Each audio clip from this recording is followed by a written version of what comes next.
Hello, this is Linda Vetras Nichols, evolutionaryhealer.com, and I have with me the most amazing person, Steena Brown. Welcome, Steena.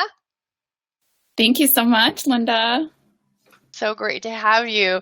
Well, Steena, you have an amazing story of transformation, so I'm going to let you share that with everybody.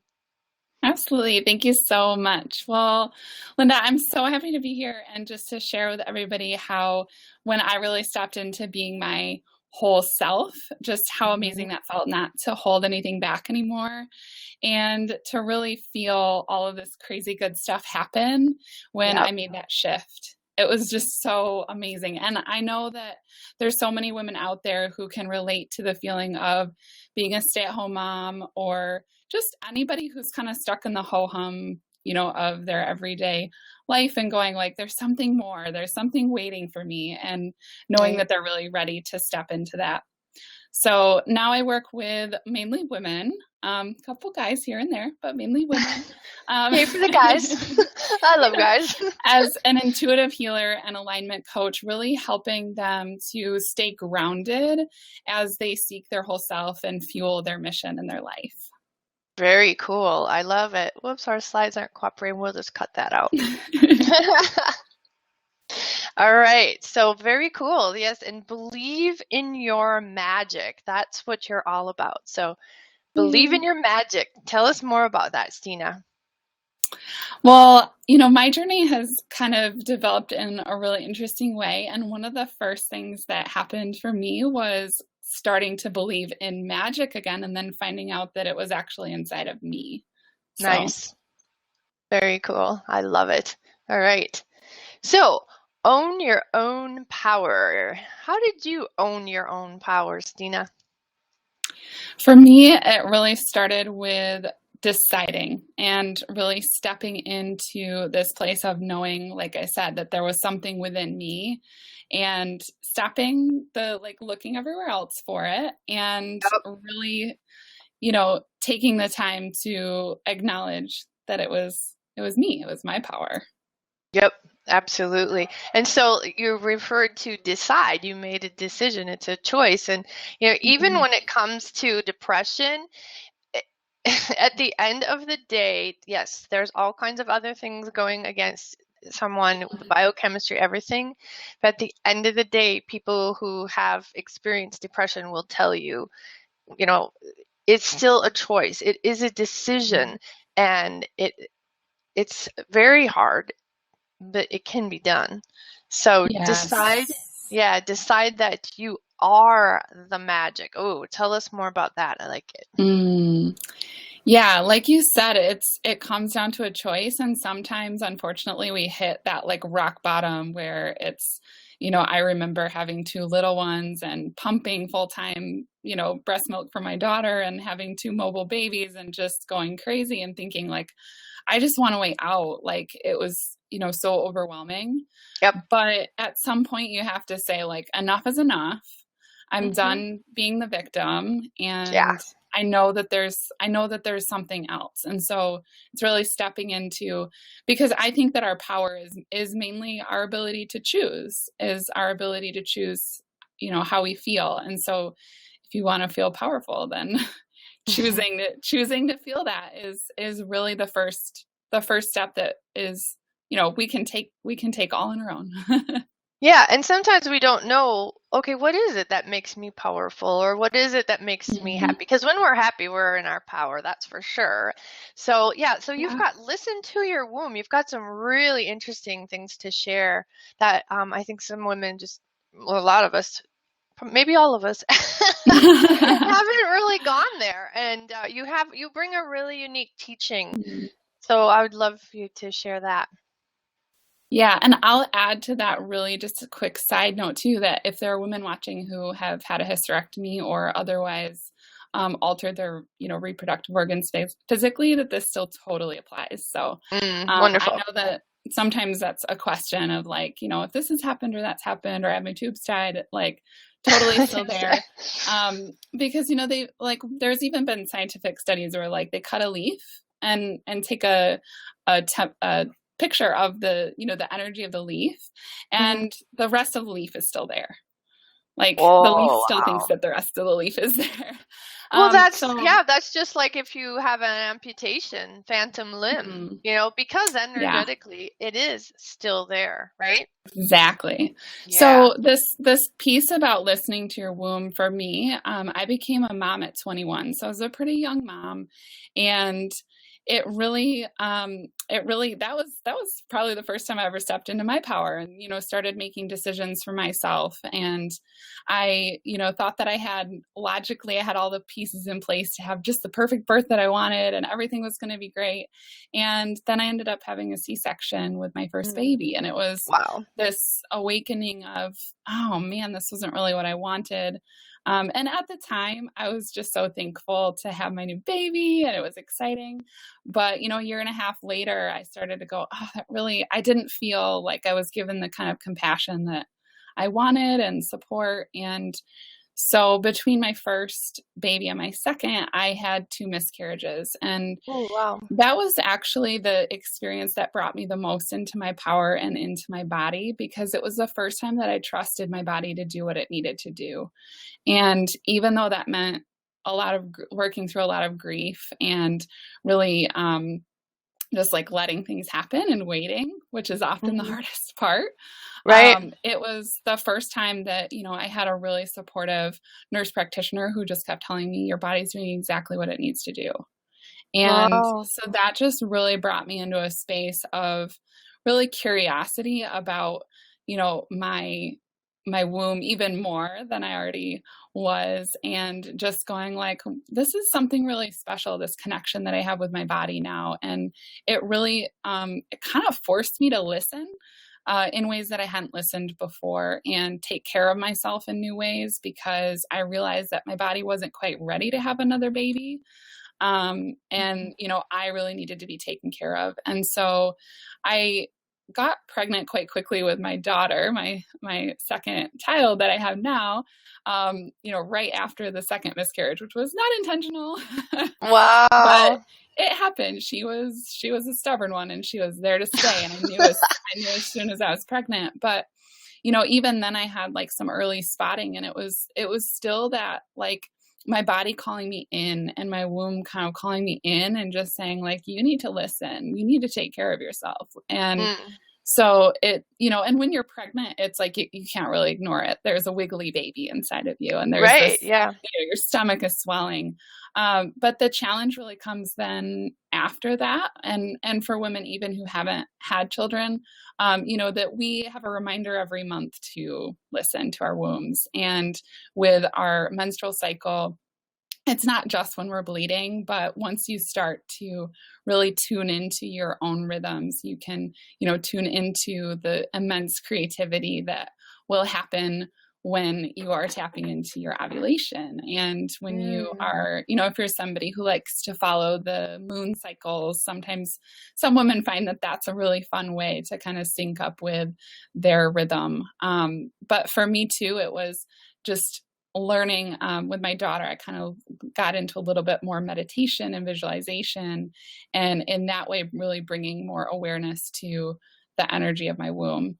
And it was just kind of this really beautiful journey of like my physical body and my spiritual and energetic and emotional, like all of those pieces kind of coming Right. together in that Nice. experience. I love it. Very cool. Yeah, I was married when I was almost 22, and I wanted to have a baby really bad. So by the time I actually did, I was 25, and man, it took 5 months to get pregnant. Well, poor me. Mm. So then I figured, well, when I was getting pregnant a second time, it was going to take at least 6 months, and nope. So instead of having kids 3 years apart, I had them 23 months apart. Mm. Yeah, and lots of crazy Plans and energy there. babies don't always work. No, no, no. But wow, you were very young. Your brain hadn't developed yet. Your brain Mm, doesn't develop till you're 25, and you ended up with two miscarriages in between two babies. mm. That's really heavy duty for the mind as well as Yeah. obviously for the body. Your body wasn't even ready to carry a baby, and it's very easy Mm. to get pregnant when you're nursing, and everybody tells you, yeah, you don't get pregnant when you're nursing. Really? I've seen way too many people people get pregnant while they're nursing. I love it. Now to really switch gears, stop being the nice girl. That reminds me of Women Who Run with the Wolves, and she's explaining that the wolves and how the mommy wolf cleans up the babies like crazy, but now it's time to go hunting. The babies are walking around, their eyes are open, and we're going to follow you. And she's like, oh, you're bad. And they're like, ah! And they're at the back of the cave, just like, who is that? That's more. And it reminds me of, awesome. teenagers going, my mom would kill me if I did that. It's like, yeah. So tell us your version of stop being the nice girl. Well, even just piggybacking off of that experience of like going through, that was a lot to go through in 4 years, basically. And it really taught me that I had to stop looking at everyone else's expectations of me. And, I couldn't, even choosing to have kids. I mean, I got married young, I had kids young. I wasn't necessarily making like the conventional decisions. And I had always been the nice girl. I'd always been the good girl. I was a straight A student. I didn't break the rules. I didn't get in trouble. I was bound for college and going on that route. And so for me to choose to get married and kind of settle down, and have babies, it was like, I was just deciding that that's what I was going to do. And, and probably most people don't experience marriage and bearing babies as rebellion. But for me, it was a little bit of that rebellious. And, even, I've always been an overachiever, and I've kind of realized that's got a similar little bit of rebellion to it too. It's like, well, that's what you want me to do, but here's what I'm going to do. But Right. it really brings a richness to that when you stop looking at what everybody else wants you to do, and when you start listening to yourself and you start following those things, you have to kind of renounce that, making everybody else happy and turning that to you. Right. It's so important. And yeah. And then even in your parenting, going from the good mother is what it's called in the story of Vasilisa, where the good mother is dying, and Vasilisa is now given the doll that her mother has made, and then she goes and sees the crone she doesn't like go to visit her. She ends up lost in the woods in the crone and all that, and then she runs for her life and she loses the doll, and now she doesn't even have that. So she's completely on her own. And that's part of that. Stop being the nice girl, isn't it? All right. So make yourself the priority so you can really focus on yourself.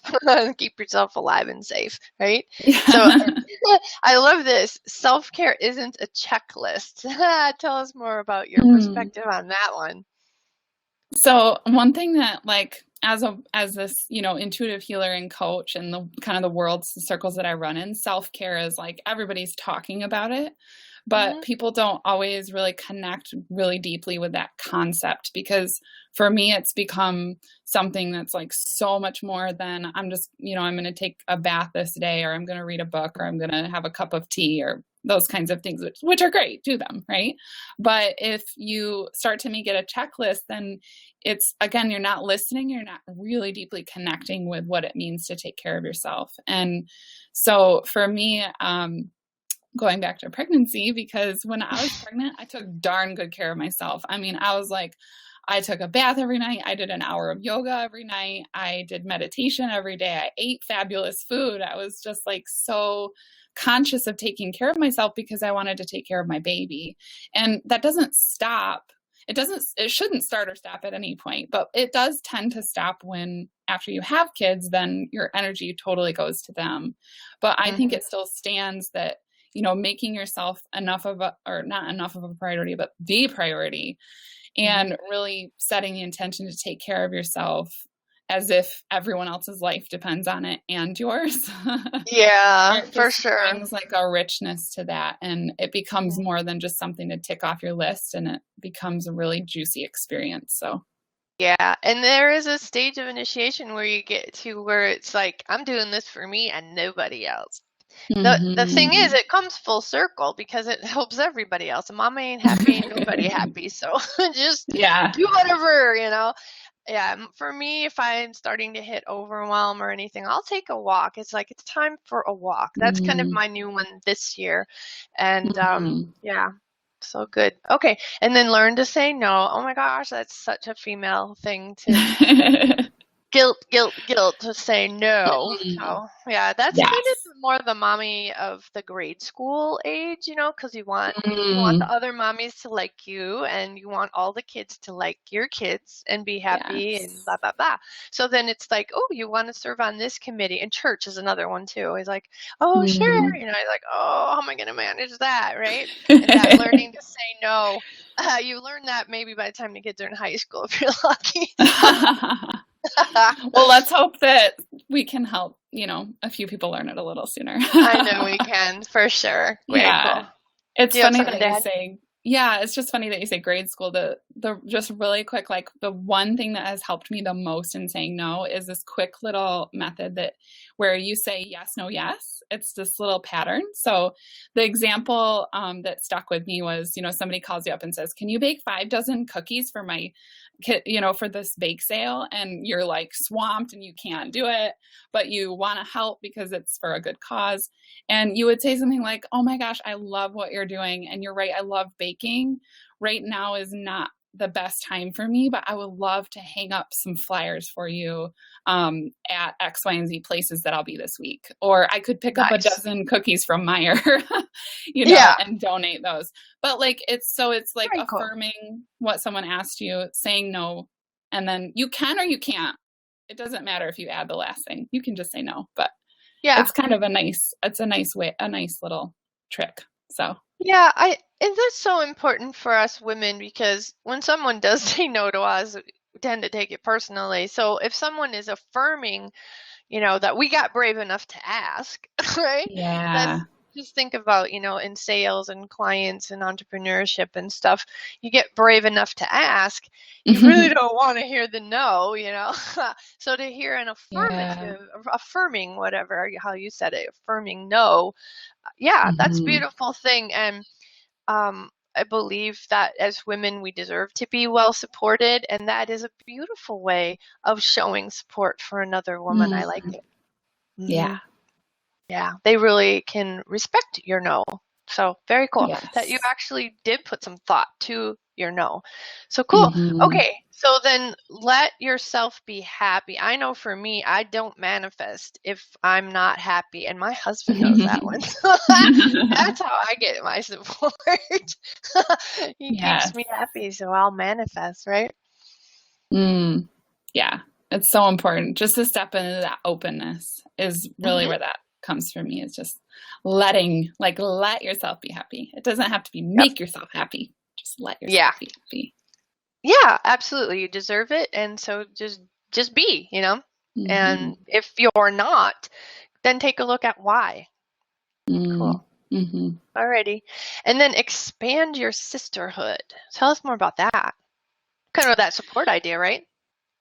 Yeah, exactly. And what you were saying, like just in that affirmation of other people, really that being a way that we connect. I think that it's easy in kind of the online age to, we're kind of socially scattered and we tend to be a little bit here and a little bit there and in this group and this message and this email and this text and we get a Right. little bit all over the place, but expanding your sisterhood really deeply and really connecting with people who resonate with your journey and also will challenge you a little bit, I think Hmm. is so key to this whole element of finding your magic because you start to notice the magic in other people too. Yeah, absolutely. Very cool. All right, so own both parts of you. Ooh, are there two parts of us? Probably lots, right?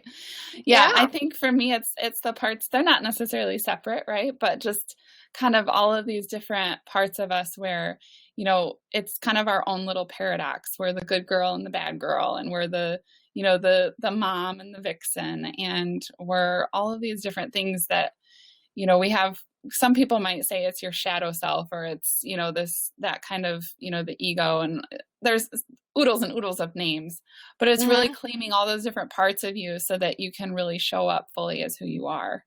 Mm-hmm. Yeah, it's seeing those two sides.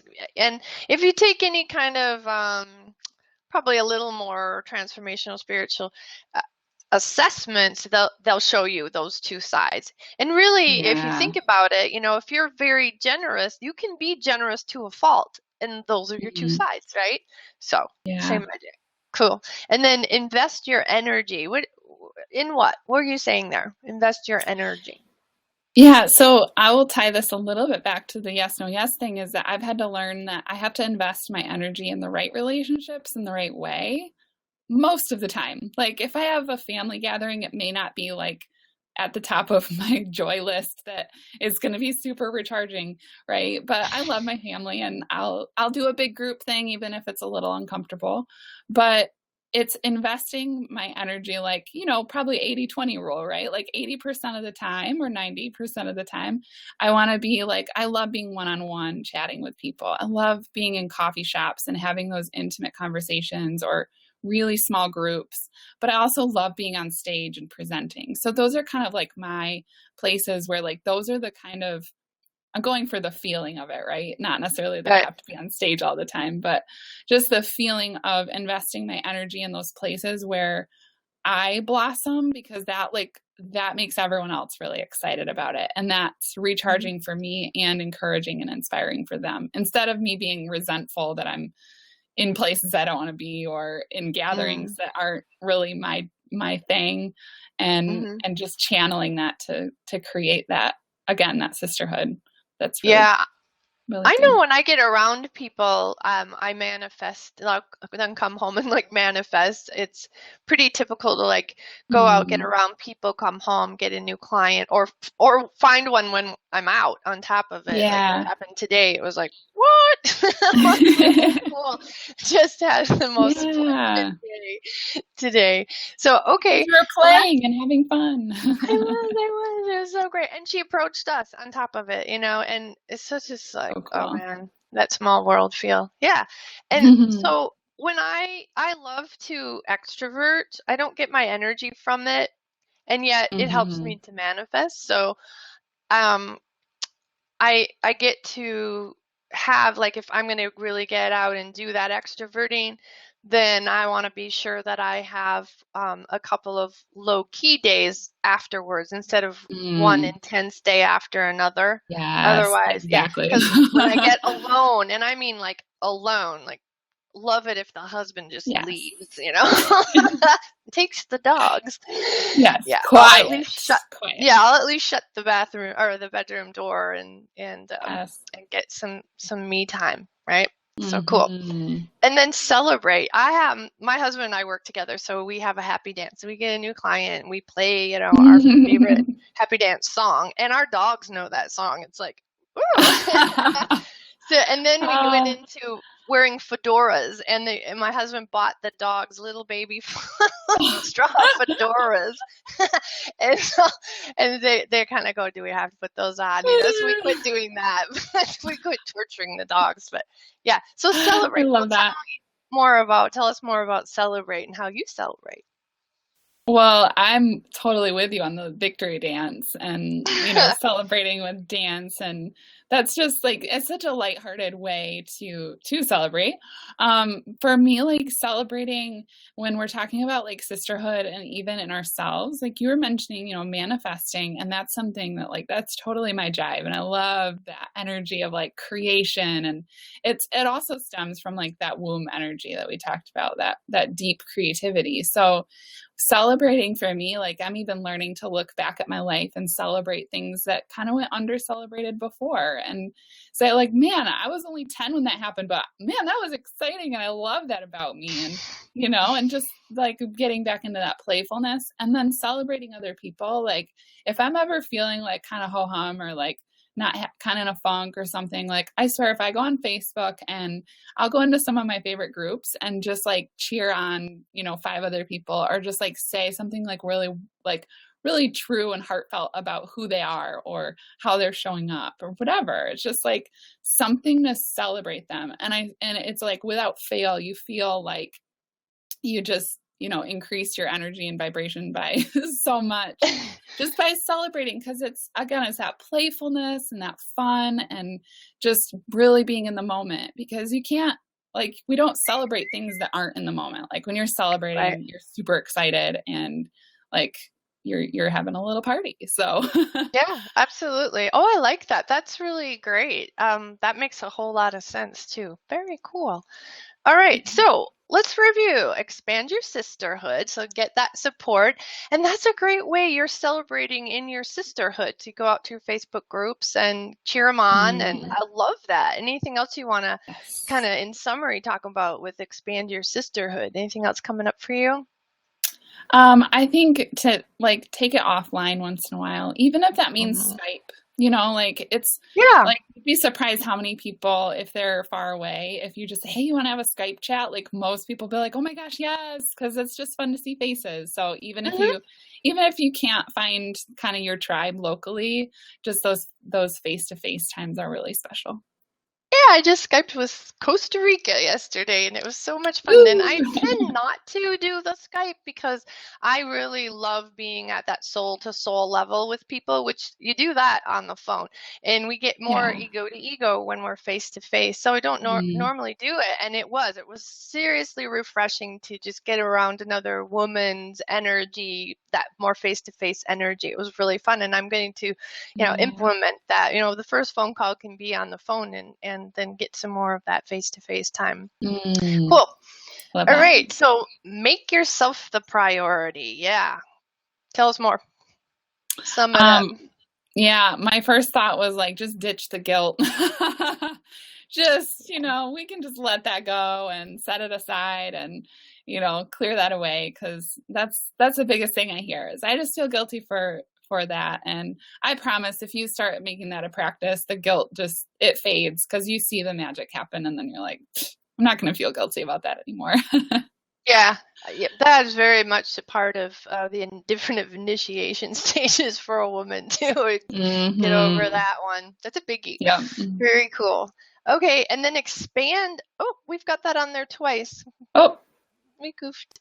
to go back to the first one. Do you remember what your third point was? The first, let's see. So we're kind of going in reverse then. The first one was own your power. So tell us more about own your power. Yeah, for that one, like the first thing that comes up is that I think that we tend to think that owning your power is kind of this like a little bit cliche, or like everybody's talking about your power.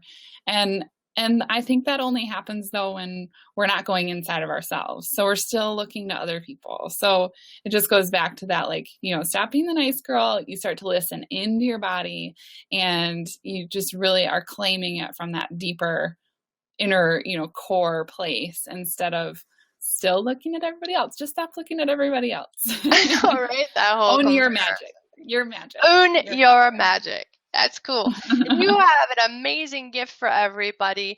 You have I am worthy meditation. Tell us about that. How does that work?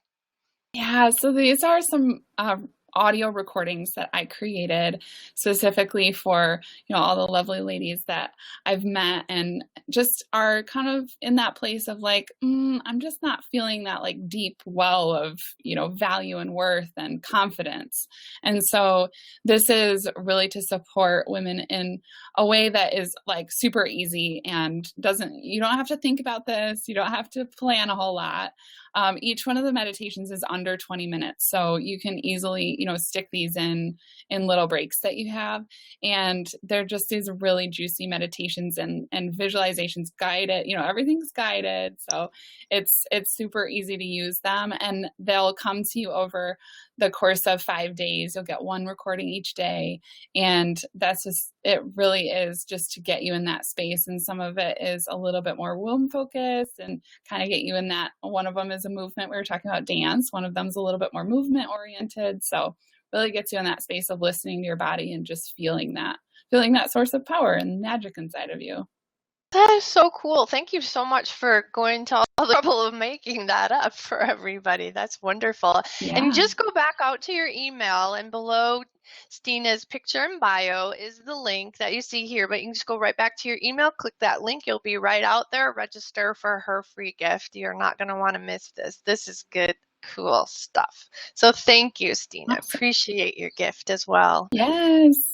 All It's my right. joy. Yes, you're doing. So anything else that, last minute thing here that you'd like to make sure that you just kind of touch base on with everybody? Oh, just I'm so excited that we got to have this chat. And one, I would recommend if anybody is really wanting to dig more into like that womb energy, obviously like that's something that I've done a lot personally. I do a lot with my clients, but if you're looking for reading material, my favorite book that I could just leave everyone with is Wild Feminine. Really Oh, beautiful book that will get you kind of into that space. And I've done book clubs with that and gathered women kind of around, working with that energy some more too. So it's oh, just cool. super fun. So Yeah, yeah, I haven't heard of that one. Say the name again. it's called Wild Feminine. It's by Tammy Lynn Kent. Okay, Wild Feminine. Go for it, ladies. All right. Okay, Steena, thank you so much. You're Have a great welcome. day. Thank you. Bye-bye. Bye.